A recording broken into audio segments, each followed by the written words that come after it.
আজকে আমি অ্যালাইনমেন্ট সম্পর্কে আলোচনা করব। অ্যালাইনমেন্ট হোম ট্যাবের আন্ডারে ইনসার্ট পেজ লেআউট বা অন্য কোনো ট্যাবে থাকলে আপনি কিন্তু অ্যালাইনমেন্ট করতে পারবেন না। কাজেই আপনি যে ট্যাবেই কাজ করুন না কেন, অ্যালাইনমেন্ট যখন করবেন তখন আপনাকে অবশ্যই হোম ট্যাবে ক্লিক করতে হবে। হোম ট্যাবের আন্ডারে এই যে অ্যালাইনমেন্ট গ্রুপ দেখছেন, এখানে অ্যালাইনমেন্ট। তো অ্যালাইনমেন্ট দুই ধরনের হয়, একটা হরিজন্টালি অ্যালাইনমেন্ট আর একটা হচ্ছে ভার্টিক্যালি, অর্থাৎ একটা পাশাপাশি অ্যালাইনমেন্ট আর একটা উপর নিচে অ্যালাইনমেন্ট।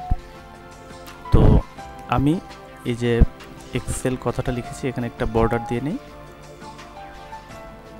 তাহলে আপনার ধারণাটা একটু স্পষ্ট পেয়ে সেলটাকে আরেকটু বড় করি।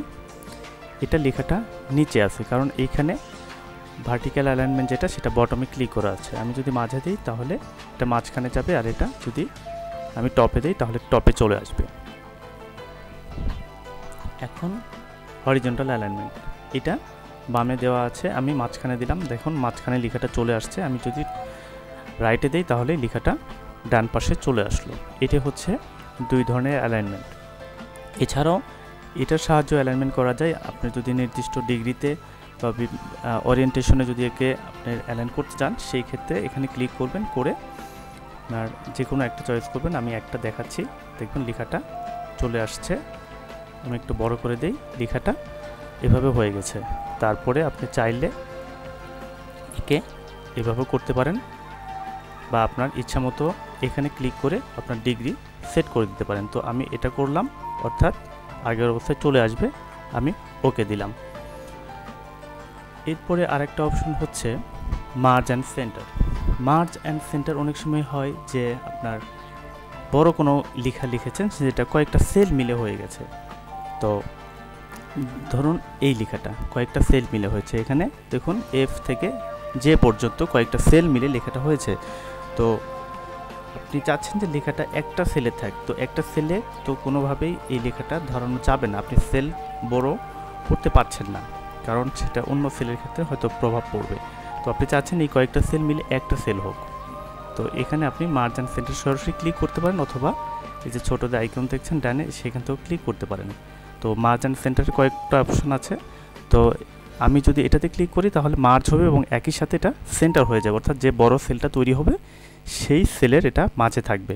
আবার এটাতে যদি ক্লিক করি তাহলে মার্জ হবে কিন্তু সেন্টারে যাবে না। তো আমি মার্জ অ্যান্ড সেন্টারে এখানে ক্লিক করলাম, দেখুন মার্জ হয়েছে এবং একই সাথে বড় সেলটার মাঝামাঝি এটা চলে আসছে। তো এইটা হলো merge and centre. Merge and centre যদি আপনি উঠাতে চান তাহলে দেখুন এটা হাইলাইট হয়ে আছে, এখানে আপনি জাস্ট ক্লিক করবেন, এটা চলে গেল। আমি আবার মার্জ অ্যান্ড সেন্টার করলাম। তো এখানে আরেকটা বিষয় আছে, ওয়ার্প টেক্সট। ওয়ার্প টেক্সটটা একটু বলি। ওয়ার্প টেক্সটটা হচ্ছে দেখুন এই লেখাটা এই কয়েকটা সেল মিলেও লেখাটা ধরে নাই। আপনি চাচ্ছেন যে লেখাটা সেলটা এর চেয়ে বেশি আর বড় করতে পারছেন না এবং লেখাটা এর মধ্যেই থাক। তো এটার একটাই উপায়, এই লেখাটা যাতে দুইটা লাইনে চলে আসে, তাহলে এটা সম্ভব। তো সেই ক্ষেত্রে একটু ওয়ার্প টেক্সট দেবেন, তাহলে লেখাটা অটোমেটিক গুটিয়ে আসবে। দেখুন এখানে লেখাটা দুই লাইনে অটোমেটিক চলে আসছে। তো আমি ওয়ার্প টেক্সটে আবার ক্লিক করলাম, এটা আবার আগের অবস্থায় চলে গেল। এরপর আরেকটা বিষয় আছে ইনডেন্ট। তো ইনডেন্ট হচ্ছে আপনার লেখাটা যেখান থেকে শুরু হয়েছে এটা হচ্ছে ইনডেন্ট। তো এটার দেখুন যে একদম এই যে সেলটার একদম বাম পাশ থেকে লেখাটা শুরু হয়েছে। তো আমি যদি চাই যে এর মাঝখানে একটু ফাঁকা, অনেকে করেন কি এখানে স্পেস দেন, দেখুন স্পেস দিলে একই সাথে এখানে দেখুন অ্যাড্রেস বারে দেখুন লেখাটা এখানে একটু সরে গেছে। তো আমি স্পেস ব্যবহার করব না, এখানে ক্লিক করব আর ইনডেন্টে ক্লিক করব। ইনক্রিজ ইনডেন্টে যদি আমি ক্লিক করি অটোমেটিক লেখাটা ডান পাশে সরে আসছে, কিন্তু এখানে দেখুন আপনার মূল সেল থেকে লেখাটা কিন্তু সেভাবে সরে আসে নাই, তাহলে এখানে কিন্তু স্পেস দেখাতো, কিন্তু এখানে কিন্তু কোনো স্পেস দেখাচ্ছে না। তো আমি আবার ডিক্রিজ ইনডেন্ট করে এটা আগের অবস্থানে ফিরিয়ে নিয়ে আসলাম। তো এই হচ্ছে মোটামুটি অ্যালাইনমেন্ট সম্পর্কে আলোচনা। এই বিষয়ে যদি আরও কোনো কিছু জানতে চান তাহলে অবশ্যই কমেন্ট করবেন। আজ এই পর্যন্তই, সবাই ভালো থাকবেন।